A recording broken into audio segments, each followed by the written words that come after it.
എൻ്റെ പേര് റെനു തോമസ് വെള്ളക്കട, ഇരട്ടയാർ ഇടവാംഗമാണ്. ഞാൻ ഈ കൃപാസനത്തിൽ ആദ്യമായിട്ട് വരുന്നത് 2018-2019 പക്ഷെ ഞാൻ ഉടമ്പടി എടുക്കുന്നത് 5/8/2023 ഈ അമ്മ ജീവനോടെ പ്രത്യക്ഷപ്പെട്ട ഈ വിശുദ്ധ സ്ഥലത്ത് അമ്മയുടെ ഈ കൃപ കൊണ്ടാണ് ഞാനിപ്പോൾ ഇവിടെ നിന്ന് നിങ്ങളോട് സംസാരിക്കുന്നത്. അതിന് ഞാൻ അമ്മയ്ക്കും തിരുക്കുമാരനും എൻ്റെ ജീവനോളം നന്ദി ഞാൻ പറയുകയാണ്. എനിക്ക് കിട്ടിയ ആദ്യത്തെ ഉടമ്പടി നിയോഗത്തിൽ വെച്ച് ആദ്യമേ കിട്ടിയ അനുഗ്രഹം എന്ന് പറയുന്നത്, ഞങ്ങൾ താമസിക്കുന്ന ഇടുക്കി ജില്ലയിലാണ്. അവിടെ ഭൂപ്രശ്നം അല്ലെങ്കിൽ പട്ടയം, കൈവശക്കാർക്ക് പട്ടയം കൊടുക്കുന്നതിൽ ഒരുപാട് തടസ്സങ്ങൾ നേരിട്ടുകൊണ്ടിരിക്കുന്ന ഇരട്ടയാറിൻ്റെ ക്യാച്ച്മെൻറ്റ് അല്ലെങ്കിൽ പത്തിച്ചങ്ങല എന്ന ഭാഗത്താണ് ഞാൻ താമസിച്ചുകൊണ്ടിരുന്നത്. എന്താണെങ്കിലും 2011 ഞങ്ങൾ അപേക്ഷ കൊടുക്കുന്നു, ആ അപേക്ഷ തള്ളിപ്പോയി. രണ്ടാമത് ഞാൻ 2014 കൊടുക്കുന്നു, ആ അപേക്ഷയും കാണാതെ പോകുന്നു. 2016 കൊടുക്കുന്നു, അപേക്ഷ കാണാതെ പോകുന്നു. നാലാമത് 2019 കൊടുക്കുന്നു. അപ്പോൾ ഞാൻ ഉടമ്പടിയുടെ ആദ്യത്തെ ഉടമ്പടി കഴിഞ്ഞ രണ്ടാമത്തെ ഉടമ്പടി സ്റ്റാർട്ട് ചെയ്യുന്ന സമയത്താണ് ഞാൻ പട്ടയത്തിന് വേണ്ടി അപേക്ഷ വെക്കുന്നത്. ആ പട്ടയ നടപടിയാൽ എൻ്റെ മനസ്സിൽ അമ്മ തോന്നിച്ചു, നിൻ്റെ പട്ടയ നടപടികൾ പൂർത്തീകരിക്കാനായിട്ട് എഴുതാൻ. അങ്ങനെ ഞാൻ രണ്ടാമതായിട്ട് ആദ്യമേ ഞാൻ എൻ്റെ ഉടമ്പടി നിയോഗങ്ങളിൽ ആദ്യമേ എഴുതുന്നത് പരിശുദ്ധാത്മാവിൻ്റെ കൃപാവരം ലഭിക്കണമെന്നും പരിശുദ്ധാത്മാവിൻ്റെ കൃപാവരത്താൽ നിറഞ്ഞ് പ്രാർത്ഥിക്കണമെന്നും അമ്മയും തിരുക്കുമാരനെയും കൂടുതൽ അറിയാനായിട്ട് ഈ എളിയ പാപിയെ സഹായിക്കണമെന്നുമായിരുന്നു. എന്താണെങ്കിലും മാതാവ് പറഞ്ഞനുസരിച്ച് തന്നെ ഞാൻ പട്ടയ നടപടികൾ പൂർത്തീകരിച്ച് തരാനായിട്ട് ഞാൻ ഇവിടെ വന്ന് ഉടമ്പടി എടുത്തു. എൻ്റെ രണ്ടാമത്തെ ഉടമ്പടി നിയോഗമായ രണ്ടാമത്തേതിൽ ഞാൻ എഴുതി എൻ്റെ പട്ടയ നടപടികൾ സാധിച്ചു തരണം. ഞാനിവിടുന്ന് ഉടമ്പടി എടുത്ത് ചെന്നതിൻ്റെ 3-ാമത്തെ ദിവസം, എൻ്റെ ഓർമ്മ ശരിയാണെങ്കിൽ ഒരു വ്യാഴാഴ്ച, ഇത്രയും കാലം ഈ 12 കൊല്ലമായിട്ട് തടസ്സമായിട്ട് കിടന്ന എൻ്റെ പട്ടയ നടപടികൾ പുനരാരംഭിക്കുന്നു എന്ന് കണ്ടുകൊണ്ട് LA ഓഫീസ്, ലാൻഡ് അസസ്മെൻറ്റ് ഓഫീസിൽ നിന്ന് എനിക്കൊരു അറിയിപ്പ് കിട്ടുന്നു. നിങ്ങൾ ആവശ്യമായിട്ടുള്ള പ്രമാണങ്ങളുമായിട്ട് LA ഓഫീസിൽ എത്രയും വേഗം എത്തിച്ചേരുക, നിങ്ങളുടെ പട്ടയ നടപടികൾ പുനരാരംഭിക്കുവാൻ ഗവൺമെൻറ്റിൽ നിന്ന് ഓർഡർ വന്നിരിക്കുന്നു. ഞാൻ വളരെയധികം സന്തോഷിച്ചു. മാതാവ് എൻ്റെ കാര്യത്തിൽ ഇടപെടുന്നുണ്ട് എന്നുള്ള ഒരു ഉറച്ച വിശ്വാസം എനിക്ക് അപ്പോൾ ഉണ്ടായി. ഞാൻ LA ഓഫീസിൽ ചെന്ന് ബാക്കിയുള്ള പേപ്പറുകളും എൻ്റെ കൈവശരേഖകളും പ്രമാണങ്ങളും എല്ലാം ഞാൻ സമർപ്പിച്ചു. അതെല്ലാം അവർക്ക് ബോധ്യമായി. അതിനുശേഷം പെട്ടെന്ന് തന്നെ എനിക്ക് അറിയിപ്പ് കിട്ടുന്നത്, നിങ്ങളുടെ അതിരുകളെല്ലാം ശരി ക്ലിയറായിട്ട് വെക്കുക, കാരണം ഞാൻ കളക്കണം, റീസർവേ വേണം. അങ്ങനെ റീസർവേ നടക്കുന്നു. സമയബന്ധിതമായിട്ട് തന്നെ റീസർവേ മാതാവിൻ്റെ കൃപ കൊണ്ട് നടക്കുന്നു. പട്ടയ നടപടികളെല്ലാം പുരോഗമിച്ചുകൊണ്ടിരിക്കുന്നു. ആ സമയത്താണ് പെട്ടെന്നൊരു ഓർഡർ വരുന്നത്. 2017 ശേഷമുള്ള ഒരു പട്ടയവും കൊടുക്കാൻ പാടില്ലെന്നുള്ള നമ്മുടെ കളക്ടർ ഉത്തരവ് വരുന്നു. അപ്പോൾ ഞാൻ വിഷമിച്ചു. കാരണം ഞാൻ 2011 അപേക്ഷ സമർപ്പിച്ചിരിക്കുന്നതെങ്കിലും ലാസ്റ്റത്തെ അപേക്ഷ സമർപ്പിച്ചത് 2019 അപ്പോൾ ഞാൻ മാതാവിനോട് പറയുന്നു, മാതാവ് ഇതൊരു പരീക്ഷണമാണല്ലോ. എന്താണേലും ഞാൻ കളക്ടറെ നേരിട്ട് കാണാനായിട്ട് തീരുമാനിക്കുന്നു. ഇടുക്കി കളക്ടറേറ്റിൽ ഞാൻ ചെല്ലുന്നത് ഏതാണ്ട് ഒരു 12 മണി സമയത്തോടമാണ് ചെല്ലുന്നത്. അപ്പോൾ എനിക്കറിയാം കറക്റ്റായിട്ട് ലഞ്ച് ബ്രേക്കിന് കളക്ടർ ഇറങ്ങിയിട്ടുണ്ടെങ്കിൽ കളക്ടർക്ക് വേറെ പ്രോഗ്രാമിന് പോകും. ഞാൻ അവിടെ എന്താണേലും ഞാൻ ഇവിടെ സാക്ഷ്യങ്ങൾ പലരും പറയുന്നത് കേട്ടിട്ടുണ്ട്, ഉടമ്പടി ഉപ്പ്. അങ്ങനെയാണ് എനിക്ക് ഉടമ്പടി ഉപ്പിനെ പറ്റി ബോധ്യം വരുന്നത്. ഞാൻ സകല ഉടമ്പടി ഉപ്പ് വിശ്വാസ പ്രമാണവും പ്രതിഷ്ഠീകരണ പ്രാർത്ഥനയും ചൊല്ലി എടുത്തുകൊണ്ട് പോകുന്നു. ഞാൻ അവിടെ കൊണ്ടുപോയി ആരും ചവിട്ടി മെതിക്കാത്ത സ്ഥലത്ത് ഈ ഉടമ്പടി ഉപ്പ് നിക്ഷേപിച്ചിട്ട് ഞാൻ അമ്മയോട് പറയുന്നു, അമ്മ എന്നെ സഹായിക്കണം.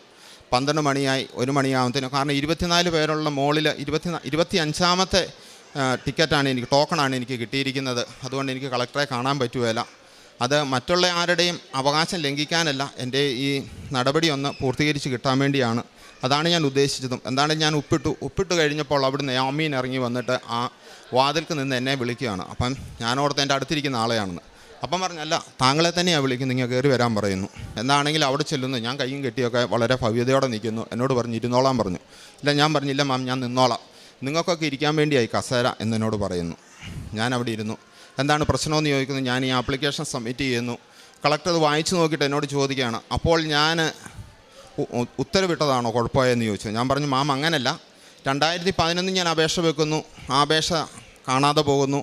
വീണ്ടും ഞാൻ 2014 വെക്കുന്നു, ആ അപേക്ഷ സർവേയർ കൊണ്ടുവന്ന് പറഞ്ഞ് അത് നഷ്ടപ്പെട്ടു പോകുന്നു. ഞാൻ അങ്ങനെ ഈ ഓഫീസുകളിൽ കയറി മടുത്തു.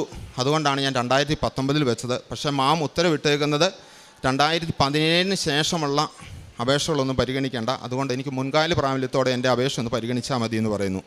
അപ്പോൾ എൻ്റെ പേര് തന്നെ വിളിച്ചിട്ട് ആ മാം എന്നോട് പറയുകയാണ്, റെനു, ഞാൻ അങ്ങനെ ഉത്തരവിട്ടത് എന്തുകൊണ്ടാണെന്ന് താങ്കൾക്ക് അറിയാവോ എന്ന് ചോദിച്ചു. ഞാൻ പറഞ്ഞു എനിക്കറിയില്ല. അതെ, പൈസ ഉള്ളവരൊക്കെ എടുക്കുന്നുള്ളൂ, പാവങ്ങൾക്ക് കിട്ടുന്നില്ല, ഒത്തിരി പട്ടയ നടപടികൾ ഇവിടെ കുടിശ്ശിയായിട്ട് കിടക്കുവാണെന്ന് പറയുന്നു. ഞാൻ പറഞ്ഞു മാം, എന്താണെങ്കിലും എനിക്ക് മുൻകാല പ്രാബല്യത്തോടെ തന്നാൽ ഉപകാരമായിരിക്കുന്നെന്ന് പറയുന്നു. എന്താണെങ്കിലും എന്തോ അവിടെ ഇരുന്ന് പച്ചമഷിക്ക് വെരി എമർജൻസി എന്ന് മാത്രമേ ഞാനിത് വായിച്ചുള്ളൂ, അതെനിക്ക് വായിക്കാൻ പറ്റുള്ളൂ, കാരണം എൻ്റെ ഓപ്പോസിറ്റല്ലേ ഇരിക്കുന്നത് മാം. അന്ന് എഴുതിയിട്ട് എന്നോട് പറയുന്നു, എൻ്റെ കൂടെ നിന്ന് അതായത് അവിടുത്തെ ആമീനെയും കൂട്ടി പറയുന്നു, ഇതാ മനോജ് സാറിൻ്റെ ക്യാമ്പിൽ കൊടുത്തേക്കാൻ പറയുന്നു. അപ്പോൾ ഞാൻ താങ്ക്സ് പറഞ്ഞിട്ട് അവിടുന്ന് ഇറങ്ങുന്നു. അപ്പോൾ എന്നോട് ഈ ആമീൻ ചോദിക്കുകയാണ്, ആരെ കൊണ്ടെങ്കിലും വിളിച്ച് പറയിപ്പിച്ചായിരുന്നോ? ഞാൻ പറഞ്ഞു ആരെക്കൊണ്ടും വിളിച്ച് പറയിപ്പിച്ചില്ല, പക്ഷേ ഒരാൾ എനിക്ക് വേണ്ടി മാമിൻ്റെ അടുത്ത് പറഞ്ഞിട്ടുണ്ട് എന്ന് പറഞ്ഞു. അതാരാണെന്ന് എന്നോട് ചോദിച്ചു. അപ്പം കുറച്ച് ദൂരമുണ്ട് വേറെ ഒരു ക്യാമ്പിലേക്ക് പോയി. ഞാൻ പറഞ്ഞത് കലബൂരാണ്, കൃപാസന മാതാവെന്നാണ് പേരെന്ന് പറഞ്ഞു. പുള്ളിക്ക് അത് മനസ്സിലായില്ലെന്ന് തോന്നുന്നു.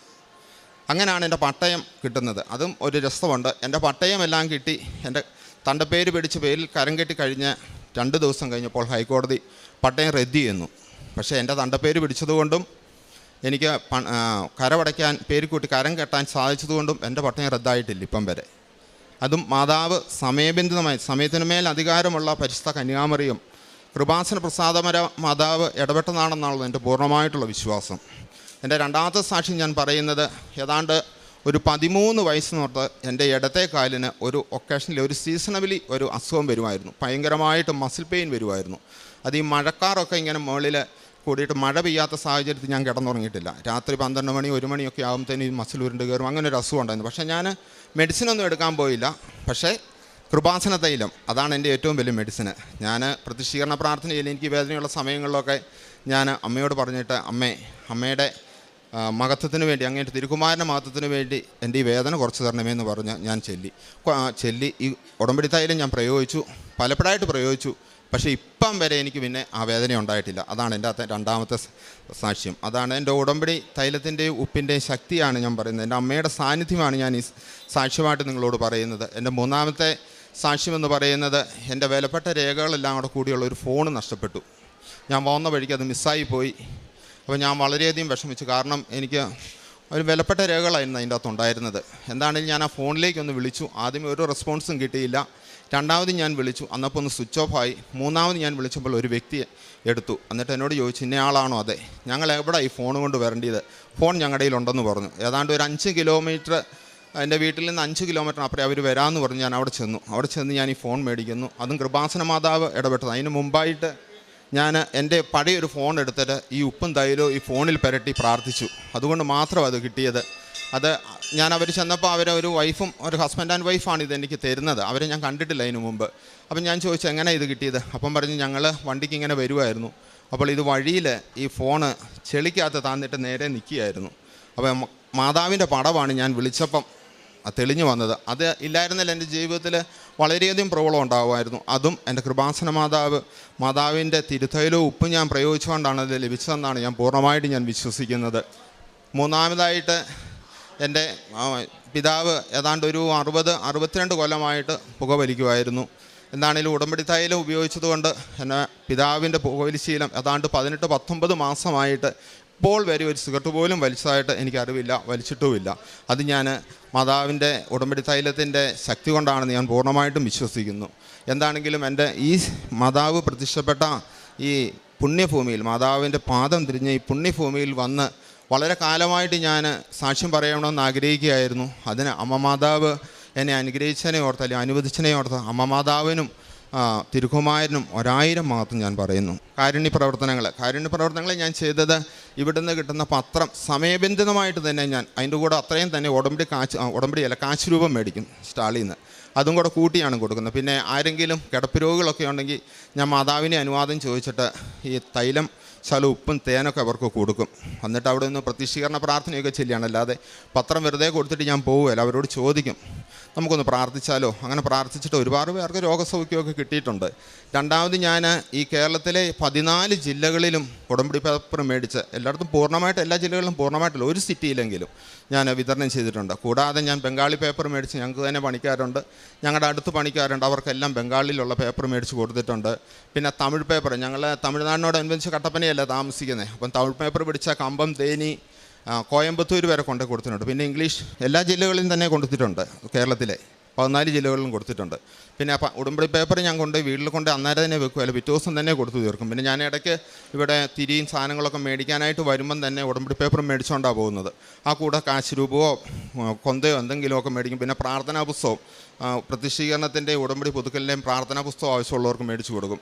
ഞാൻ ഈ സാക്ഷിയൊക്കെ ഓരോ വീട്ടിലും ചെന്ന് എനിക്ക് കിട്ടിയ അനുഭവങ്ങളൊക്കെ പറഞ്ഞ് എനിക്ക് തോന്നുന്നു ഒരു 10-20 പേരെ ഞാൻ സ്വന്തമായിട്ട് കൊണ്ടുവന്നിട്ടുണ്ട്. ഒരു 50 പേരോളം വന്നിട്ടുമുണ്ട്. അതിൽ ഒരു 10-40 പേർക്ക് നിയോഗങ്ങളൊക്കെ പൂർത്തീകരിച്ചതായിട്ട് എന്നോട് പറയുകയും ചെയ്തിട്ടുണ്ട്. പ്രാർത്ഥന എന്ന് പറഞ്ഞിട്ടുണ്ട്, ഞാനിവിടെ വന്ന് ഉടമ്പടി എടുത്തതിന് ശേഷം 15 ദിവസത്തിനുള്ളിൽ മസ്റ്റായിട്ടും കുമ്പസാരിക്കും. ഒറ്റ ഞായറാഴ്ച പോലും ദിവ്യകാരുണ്യം അതിനെ ഉള്ളിൽ സ്വീകരിക്കാതിരുന്നിട്ടില്ല.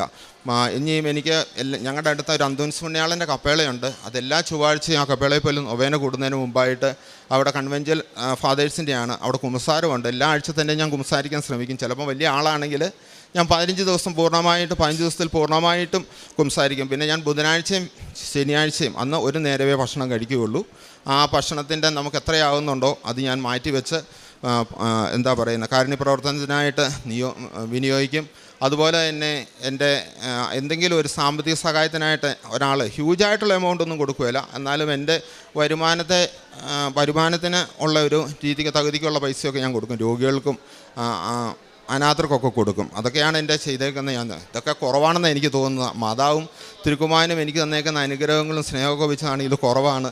എന്താണെങ്കിലും ബാക്കിയുള്ള അനുഗ്രഹങ്ങളും മാതാവ് തിരുക്കുമാരിൽ നിന്ന് മേടിച്ചു തരുമെന്നാണ് എൻ്റെ ആഗ്രഹം. ഹെബ്രായർക്കുള്ള ലേഖനം 4-ാം അധ്യായം 16-ാം തിരുവചനത്തിൽ, അതിനാൽ വേണ്ട സമയത്ത് കാരുണ്യവും കൃപാവരവും ലഭിക്കുന്നതിനായി നമുക്ക് പ്രത്യാശയോടെ കൃപാവരത്തിൻ്റെ സിംഹാസനത്തെ സമീപിക്കാം. കൃപാവരത്തിൻ്റെ സിംഹാസനത്തിൽ നമ്മെ പരിചയപ്പെടുത്തുന്നതിന് ഒരാളുണ്ട്.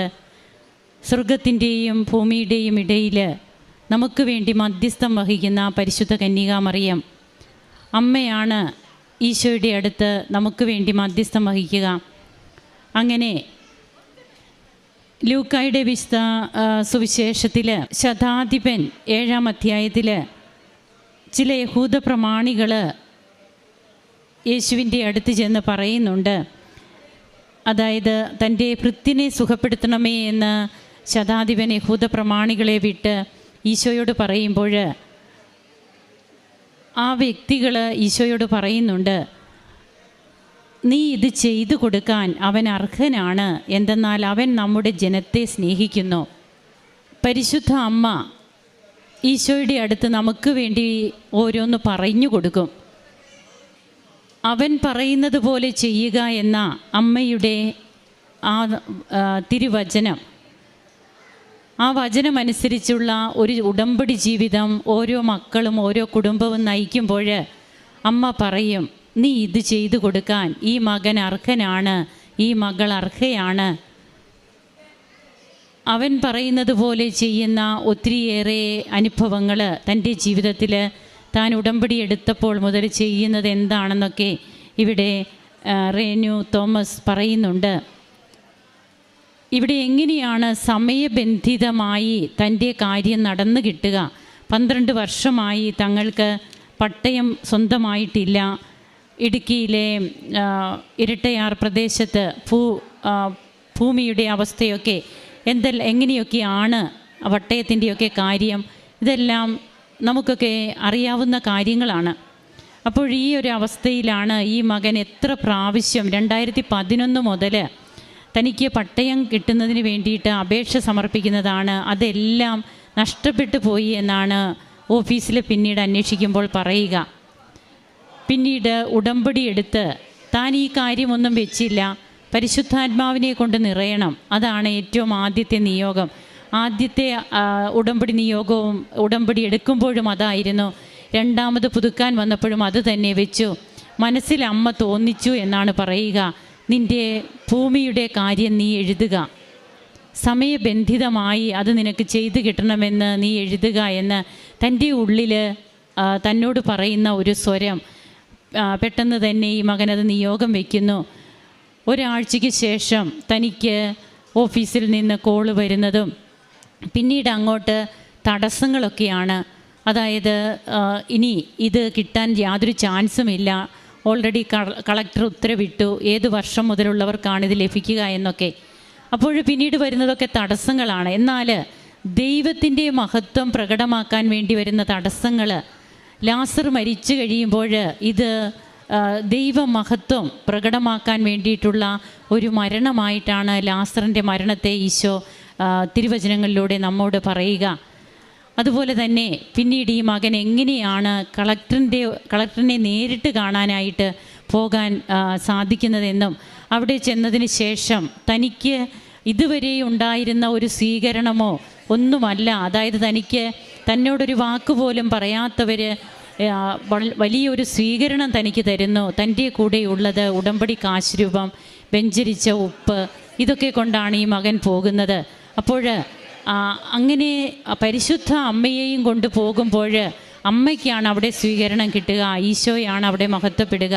പിന്നീട് എത്ര പെട്ടെന്ന് തൻ്റെ പേപ്പറുകളുടെ കാര്യമൊക്കെ ക്ലിയറായി 90 ദിവസത്തിനുള്ളിൽ തന്നെ പട്ടയം കൈകളിൽ കിട്ടുന്നു. അപ്പോഴാണ് അടുത്ത ഓർഡർ, അതായത് പിന്നീട് ആ ഒരു കാലയളവിലുള്ളവർക്ക് ഇനി പട്ടയം കൊടുക്കണ്ട.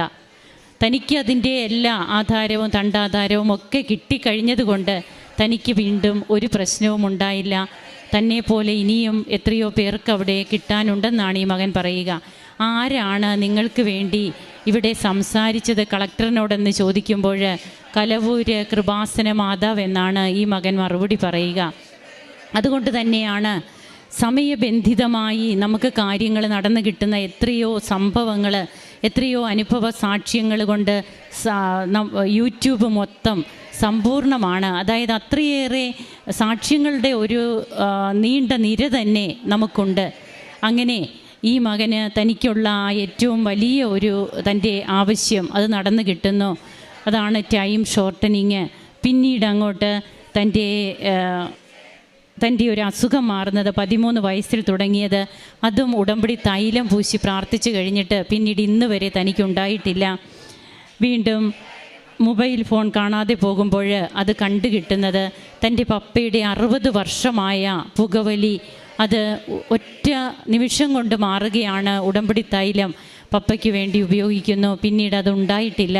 പിന്നീട് ഇന്ന് വരെ 1.5 വർഷമായി ഇന്ന് വരെയും അതിന് അങ്ങനെ ഒരു സ്മോക്കിങ് ഉണ്ടായിട്ടില്ല എന്ന് പറയുന്നു. തനിക്കും തൻ്റെ കുടുംബത്തിനും ദൈവം ചെയ്ത കൃപകൾക്ക് നന്ദി പറയുമ്പോൾ എങ്ങനെ താൻ ഉടമ്പടി ജീവിക്കുന്നു, കൃപാസന പത്രം അതാണ് ദൈവത്തിൻ്റെ മഹത്വം പ്രകടമാക്കുന്നതിന് ഈ മകൻ കൊണ്ടു നടന്നു കൊടുക്കുന്നത്. കേരളത്തിലെ എല്ലാ ജില്ലകളിലും കൊടുക്കുന്നു. തമിഴ് പത്രം തമിഴ്നാട് ബോർഡറുകളിൽ കൊടുക്കുന്നു. ബംഗാളി പത്രം ബംഗാളികളായിട്ടുള്ള ജോലിക്കാർക്ക് കൊടുക്കുന്നു. എവിടെയൊക്കെ താൻ പോകുന്നു അവിടെയൊക്കെ കൃപാസന പത്രവും കൊണ്ട് പോകുന്നു. അവരോടൊക്കെ സ്നേഹത്തോടെ, ദൈവസ്നേഹത്തോടെ കാര്യങ്ങൾ പറഞ്ഞ് അവർക്കെല്ലാം പത്രം കൊടുത്ത് അവരെയൊക്കെ ഈശോയ്ക്ക് വേണ്ടി നേടുകയാണ്. താൻ മൂലം ഇവിടെ എത്രയേറെ പേര് വന്നു, എത്രയേറെ പേർക്കൊക്കെ അനുഭവങ്ങൾ കിട്ടി, എല്ലാം ഈ മകൻ വളരെ വ്യക്തമായിട്ട് പറയുന്നുണ്ട്.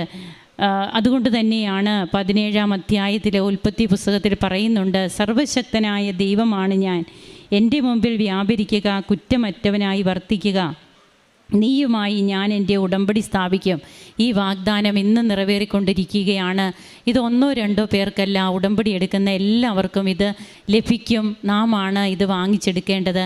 നമുക്കതിന് വേണ്ടിയിട്ട് പ്രാർത്ഥിച്ചും പ്രവർത്തിച്ചും, ഉടമ്പടി ചൊല്ലുന്ന പ്രാർത്ഥനയല്ല ചെയ്യുന്ന പദ്ധതിയാണെന്ന് ഓർത്തുകൊണ്ട് തന്നെ നമ്മുടെ ജീവിതത്തെ ക്രമപ്പെടുത്താം. കരങ്ങളടിച്ച് നമുക്ക് ദൈവത്തെ ആരാധിക്കാം, മഹത്വപ്പെടുത്താം. യേശുവേ നന്ദി, യേശുവേ സ്തുതി, യേശുവേ ആരാധന. അത്യപൂർവ ദൈവാനുഭവങ്ങൾ ഇനി നിങ്ങൾക്കും സ്വന്തം.